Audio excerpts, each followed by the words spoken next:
Hello అండి. నేను doctor Nitin Reddy, consultant physician and diabetologist at Raina hospitals Kompally. చాలా కామన్‌గా ఈవెన్ యంగ్ ఇండివిడ్యువల్స్ హెడేక్ కామన్‌గా వస్తూ ఉంటారండి. ఈ హెడేక్ కంప్లెయింట్ ఈ మధ్య చాలా కామన్‌గా చూస్తున్నాం. 15-20 ఇయర్స్ నుంచి, మిడిల్ ఏజ్ నుంచి, ఓల్డ్ పేషెంట్స్ అందరిలో మనం హెడేక్ కామన్‌గా చూస్తుంటాం. ఈ హెడేక్ కారణాలేంటి? What are the reasons headaches కామన్‌గా వస్తాయండి? ఫస్ట్ అండి, హెడేక్స్ మోస్ట్ కామన్ హెడేక్ వచ్చేసి స్ట్రెస్ హెడేక్. చాలా కామన్‌గా ఈ మధ్య ఈ స్క్రీన్ టైమ్స్, ఫోన్స్ ఎక్కువ చూడడము, నిద్ర సరిగ్గా లేకపోవడము, ఇలాంటి కామన్‌గా చూస్తుంటాం. దానివల్ల వచ్చే headache, stress headache is very common headache. Most important thing ఏంటంటే అండి, స్లీప్ అనేది, adequate sleep is very much important. Make sure you have at least 7 to 8 hours of sleep and screen time. యూజువల్గా మనకి నిద్రపోవడానికి ఒకటి మెలటోనిన్ అనే ఒక హార్మోన్ ఉంటుందండి. That is very much important. ఆ హార్మోన్ కనుక మనము ఎక్కువ స్క్రీన్ టైం బిఫోర్ బెడ్, ఎక్కువ స్క్రీన్ చూస్తే కనుక హార్మోన్ లెవెల్స్ తగ్గే ఛాన్సెస్ ఉంటాయి. దానివల్ల మనకి స్లీప్ ఎక్కువసేపు పడకుండా, ఇట్ విల్ టేక్ టైం, నిద్ర పడడానికి చాలా టైం అయ్యే ఛాన్సెస్ ఉంటాయి. స్లీప్ డిస్టర్బ్ అయ్యే ఛాన్సెస్ ఉంటాయి. అందుకే make sure you avoid screen time before bed. At least 1-2 hours ముందు అవాయిడ్ చేయడం important. And also coffee, teas, caffeine ఉన్న డ్రింక్స్ బిఫోర్ స్లీప్ 3 hours ముందు అవాయిడ్ చేయడం చాలా బెటర్ అండి. అండ్ స్లీప్ అడిక్వేట్ ఉండి కూడా ఇంకా హెడేక్స్ వస్తున్నాయి అంటే ఇంకా కొన్ని కాజెస్ ఉండొచ్చండి. ఒకవేళ మోస్ట్ కామన్ మనకి వన్ టైప్ ఆఫ్ హెడేక్ని మనం మైగ్రేన్ హెడేక్ అంటాం. ఈ migraine headache usually one sided headache ఉండొచ్చు. స్ట్రాంగ్ ఫ్యామిలీలో కనుక హెడేక్స్ కామన్గా ఉంటే కూడా చూస్తూ ఉంటాం. అండ్ యూజువల్గా లైట్ చూస్తే ఎక్కువ అవ్వడము, వామిటింగ్ లైక్ సెన్సేషన్స్, ఇలాంటివి మనం చూస్తూ ఉంటాం ఆ హెడేక్తో పాటు. ఇలాంటి సిమ్టమ్స్ ఉండి ఫ్యామిలీ హిస్టరీలో కనుక మైగ్రేన్ హిస్టరీ ఉంటే డెఫినెట్లీ మైగ్రేన్ హెడేక్ అని మనం సస్పెక్ట్ చేయొచ్చండి. దానికి కొన్ని ట్రీట్మెంట్ ప్రోటోకాల్స్ ఉంటాయి. ఆ ట్రీట్మెంట్ స్టార్ట్ చేస్తే యూజువల్లీ వాళ్ళు రెస్పాండ్ అయ్యే ఛాన్సెస్ ఉంటాయి. అండ్ ఇంకా కొన్ని కామన్లో మనము ఫ్యామిలీ హిస్టరీలో హై బీపీ, బీపీ ఎక్కువ ఉన్నా కూడా మనకి ఈ హెడేక్స్ కామన్గా వస్తుంటాయి. ఈ హై బీపీ అనేది మనకి ఫస్ట్ మోస్ట్ ఇంపార్టెంట్ హిస్టరీ ఏంటంటే ఫ్యామిలీ హిస్టరీ. ఫ్యామిలీలో కనుక హై బీపీ సిమ్టమ్స్ ఉంటే మనం డెఫినెట్లీ బీపీ చెక్ చేసుకోవడం చాలా ఇంపార్టెంట్. ఈవెన్ 20-25 ఇయర్స్లో కూడా మనం బీపీ హై ఉండే పేషెంట్స్ చూస్తున్నాం.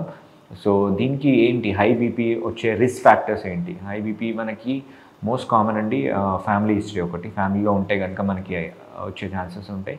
అండ్ ఇంకొకటి మన dietary life style changes.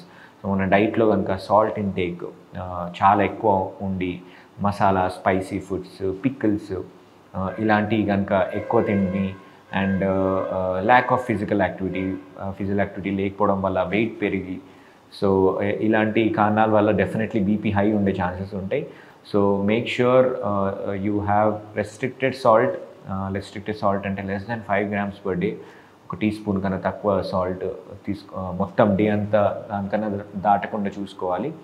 And pickles maximum avoid చేయడం ఇంపార్టెంట్. అండ్ బయట ఫుడ్స్లో ఎక్కువ సాల్టీ ఉన్న ఫుడ్స్ అవాయిడ్ చేయడము, యాడెడ్ సాల్ట్ మనము పైన యాడ్ చేయడం తగ్గించుకోవాలి. అండ్ ఫిజికల్ యాక్టివిటీ అట్లీస్ట్ రోజుకి ఒక 45 minutes to 1 hour, 5 to 6 days a week ఖచ్చితంగా ఫిజికల్ యాక్టివిటీ టైం ఇచ్చి, ఈ డైట్, లో సాల్ట్ డైట్ కనుక మనం ఫాలో అయ్యి ఉంటే కనుక ఖచ్చితంగా బీపీ, ఈ ఫ్యామిలీలో ఉన్న హై బీపీ ఉన్న పేషెంట్స్ డెఫినెట్లీ వాళ్ళకి రాకుండా మనం జాగ్రత్తలు తీసుకోవచ్చు. ఇన్ కేస్ బీపీ మనకి ఉందని సిమ్టమ్స్ ఇలాంటివి ఉండి బీపీ చెక్ చేసి హై బీపీ ఉంటే we take readings of 2 to 3 readings. చూసి కనుక హై బీపీ ఉంటే వాళ్ళని హైపర్ టెన్షన్, హై బీపీ ఉన్నట్టు మనం లేబుల్ చేస్తాం. వాళ్ళని వెంటనే మెడికేషన్స్ మీద పెడతాం. కొన్ని ఫాలోఅప్ టెస్ట్లు ఉంటాయి. ఈ హై బీపీ వచ్చే కారణాలు ఏంటి, ఎవాల్యుయేషన్ కొన్ని టెస్ట్లు ఉంటాయి. ఏ టెస్ట్లు అంటే మనము ECG, urine test, cholesterol test, lipid profile అంటాం. Heart related test like 2D echo, kidney related టెస్ట్లు, కిడ్నీ ఫంక్షన్ టెస్ట్. ఇలాంటి కొన్ని బేసిక్ వర్కప్ చేస్తామండి. ఇలాంటి బేసిక్ వర్కప్లో కనుక మనకి ఏమన్నా కొన్ని చేంజెస్ మనకి హై బీపీ ఉండే సిమ్టమ్స్ కొన్ని ఉంటాయి. కొన్ని టెస్ట్లో మనకు తెలుస్తాయి. అవి ఉంటే కనుక straight away we will start the treatment and వాళ్ళని ఫాలోఅప్ చేయమని చెప్తుంటాం. సో ఆ చెప్పిన టైంలో ఫాలోఅప్లో ఉండి ట్యాబ్లెట్స్ కరెక్ట్గా వాడితే definitely we can reduce the medications and even reverse కూడా చేసే ఛాన్సెస్ ఉంటాయి. ఇట్ ఆల్ డిపెండ్స్ ఆన్ మన లైఫ్ స్టైల్, మనం ఫాలోఅప్లో ఎంత కరెక్ట్గా ఉన్నాం, మన మెడికేషన్స్ ఎంత కరెక్ట్గా వాడుతున్నాం, ఇవన్నీ మీద ఉంటాయి. సో డెఫినెట్లీ టైంగా మనం టైంకి మెడికేషన్స్ వాడి బీపీ కనుక కంట్రోల్గా ఉంటే డెఫినెట్లీ హై బీపీతో వచ్చే కాంప్లికేషన్స్ చాలా ఉంటాయి. సో లైక్ మనం హార్ట్ రిలేటెడ్ స్ట్రోక్స్ చూస్తున్నాం, బ్రెయిన్ రిలేటెడ్ స్ట్రోక్స్ చూస్తున్నాం, అండ్ కిడ్నీ ఫెయిల్ అయ్యే ఛాన్సెస్ ఉంటాయి, chronic kidney disease are acute kidney injury. So kidneys damage అయ్యే ఛాన్సెస్ ఉంటాయి. బీపీ కనుక ఎక్కువ రోజులు హై ఉండి దాన్ని మనం ట్యాబ్లెట్స్ వాడకపోతే ఇట్లాంటి కాంప్లికేషన్స్ డెఫినెట్లీ అయ్యే ఛాన్సెస్ ఉంటాయి. ఇంకా హై ఉంటే hypertensive retinopathy, I related changes ఉండే ఛాన్సెస్ ఉంటాయి. సో మల్టిపుల్ ఆర్గన్స్ ఎఫెక్ట్ అయ్యే ఛాన్సెస్ ఉంటాయి హై బీపీ వల్ల. సో ఇలాంటి కాంప్లికేషన్స్ ప్రివెంట్ చేసుకోకుండా ఉండాలంటే డెఫినెట్లీ మనం టైంకి మెడికేషన్స్ వాడి కరెక్ట్ టైంకి ఫాలో అయితే కనుక ఖచ్చితంగా మనము ఈ హైపర్టెన్షన్ని మనం ట్రీట్ చేయొచ్చు. సో అండ్ ఇలాంటి కాంప్లికేషన్స్ కూడా ప్రివెంట్ చేయొచ్చండి. సో ఈ కామన్ కాజెస్ హెడేక్ అయితే చాలా కామన్గా మనం ఇవి చూస్తూ ఉంటాం. సో ఇలాంటి సిమ్టమ్స్ కనుక ఎవరికైనా ఉంటే వెంటనే ఫిజిషియన్ని విజిట్ అయ్యి హెడేక్కి కారణమయ్యే రీజన్స్కి మనం కనుక్కొని డెఫినెట్గా ట్రీట్ చేస్తే కనుక we can treat the cause అండి. Thank you.